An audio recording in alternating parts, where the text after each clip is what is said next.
In the first few videos, we talked about the Overview tab as well as the Top Risk by Host tab. Today, we're going to focus on the Top Risk by Vulnerability. One of the things you'll notice when you log into the Top Risk by Vulnerability tab is that it mirrors the content structure of the Top Risk by Host. In other words, the fields on the upper part of the screen are all the same, meaning you can vary the risk score or adjust the risk score for your organization's tolerance. You can select specific site names depending on what site you happen to be supporting or want to look at. Alternatively, use a city or subnet. One of the more interesting fields on here is the exploitable field, and if we just wanted to look only at the exploitable vulnerabilities, we could simply trigger that field, and now the data pivots to represent only exploitable vulnerabilities. As you scroll down to look at the additional content, you'll see again, we see the unique IPs found, the total vulnerabilities, total exploitable vulnerabilities, and ultimately the risk score for those vulnerabilities. Looking down at the bottom of the screen, instead of listing the top riskiest assets, we now display the top riskiest vulnerabilities.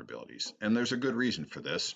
Organizations that are doing patching want to make sure that they get the best bang for their buck. So one of the key questions the operations people ask is which vulnerabilities when patched will have the biggest impact on my risk score? Well, this is the area that they would go to understand that. In this case, we are listing the top 5 riskiest vulnerabilities in ascending order, starting with the highest one, which represents nearly 6 million of the overall 14 million in risk score. Just as we had done on the top risk by host tab, the top risk by vulnerability tab allows you to go through and select any of the given items. In this case, we'll select this TLS vulnerability, and you'll see that it automatically pivots the data to the right. And in this case, instead of listing which vulnerabilities are on assets, it shows which assets the vulnerabilities are located on. So if we want to do more research into this vulnerability, we can click on it, which will immediately pull up the SV Intelligence tab. And from that, you can drill down into more detail on that particular vulnerability by simply touching the eye icon. Information displayed includes a variety of detail, including the description of the vulnerability, when it was published. Key information includes the resolution process that the mitigation team will need to use to patch it, as well as additional reference links. Ultimately, at the bottom, you can see the hosts where that vulnerability resides. By simply eliminating the filter, it will go back to the view that again lists the top 5 vulnerabilities in the environment. And just like on the top risk by host tab, you can also see a breakdown based on CVSS, which ranges from critical to high, medium, low, and none. If you'd like additional information on Terra or like to schedule a demo, please reach out to us at sales@securityvitals.com.